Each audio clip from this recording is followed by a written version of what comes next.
anti-RN. Voilà.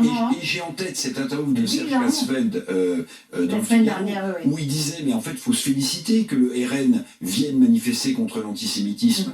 Tout parti politique et son passé est lourd, mais qui rejoint ce combat-là est le bienvenu. Bon, et bien, si vous voulez, la France qui a défilé hier, cette partie de la France qui a défilé hier donne des leçons de dignité, d'humanité, mais aussi, pardonnez-moi, les forces de l'ordre ne sont pas intervenues, il n'y a pas eu d'incident, il n'y a pas eu de vitrine cassée, il n'y a pas eu de grenades lacrymogènes. La vie était normale. Bon, tout ça, il faut le noter parce que cette France-là... ça fait longtemps qu'on n'avait pas vu une manifestation comme ça. Voilà. Parce qu'on s'était habitué à la casse systématique. Cette France-là existe encore, elle est là. J'aimerais que David Poujol nous fasse écouter la petite séquence où les gens saluent la police. Il y a les horribles slogans qu'on a entendus dans les manifs d'extrême gauche. Là, on a entendu ces slogans-là. Écoutez-les.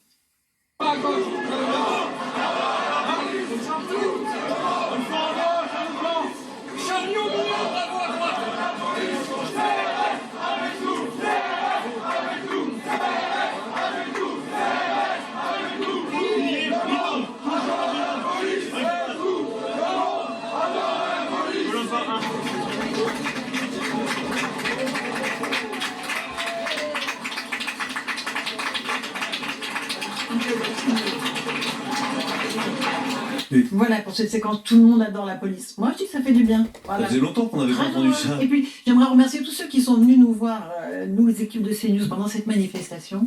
Parce que voilà, on a été très touchés, que ce soit Eliott Deval, Pascal Praud, on était dans la manif et on était très touchés des témoignages d'amitié qu'on a reçus de la part de ceux qui manifestaient. Voilà, c'était la petite aparté. À vous, Aminata Bailly. Je rejoins évidemment vos hommages. C'est l'occasion évidemment de saluer les forces de l'ordre, de leur rendre aussi hommage. Le 13 novembre, souvenez-vous, il y a 8 ans, nos compatriotes français qui sont morts sous les balles de l'islamisme et parmi eux bien évidemment des policiers qui se sont sacrifiés, qui au quotidien sacrifient leur vie pour protéger la France et les Français. Une marche hier contre l'antisémitisme, 100 000 personnes à Paris, 200 000 en France.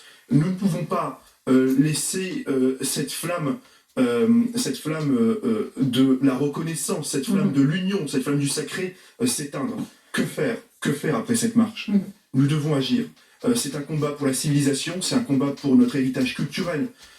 Mais j'entends, qu'est-ce qu'on peut faire? Ce qu'on peut faire, c'est extrêmement fort. Qu'est-ce qu'on peut faire de plus? Le président de la République. À part dire tous les jours sur nos plateaux le ce qui se passe. président de la République, moi ça fait 1 an que je vous le dis. Mais c'est pas grave qu'il soit pas venu. Le président de la République. C'est pas une question de présence. Le président de la République, il peut faire inscrire dans la Constitution l'héritage culturel chrétien de la France, de la Constitution. Madame Ferrari, ça changera? Oui, ça changera quelque chose. Nous sommes en train de renoncer à l'héritage culturel chrétien. Nous renonçons à 2000 ans d'histoire chrétienne. Pourquoi? Les églises en France, autrefois bastion de foi et de communion, se vident. Elles sont abandonnées. C'est pas les musulmans qui ont fui les églises. C'est la société française qui est en train peu à peu de renoncer à son héritage.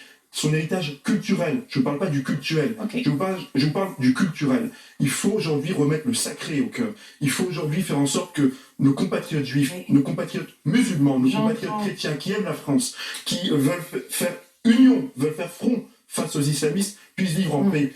Et je crois que c'est peut-être même ce qui nous permettra de résister face à la disparition annoncée, face au déclin démographique, face à l'immigration incontrôlée. Il faut aujourd'hui que la France retrouve son identité, dans j'aime beaucoup ce discours, face à l'Europe. Je l'aime beaucoup ce discours. C'est important, Madame Ferrari. Ça fait des années qu'on le tient.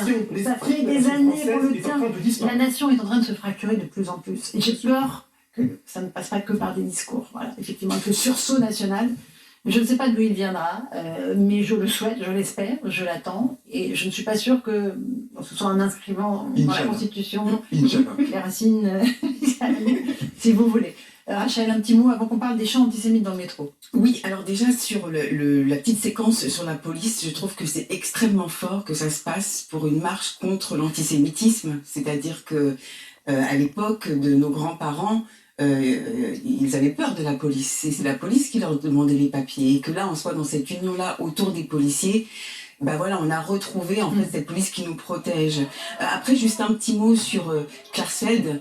C'est-à-dire qu'avec le travail remarquable qu'il a fait, c'est vrai qu'il a permis à beaucoup de petites filles, petits-fils de déportés de retrouver le parcours de nos grands-parents. Moi, c'est comme ça que j'ai retrouvé le numéro de mon grand-père, 38 569, échappé de Drancy, de Bonne-la-Rolande, puis Pithiviers, puis Auschwitz, etc.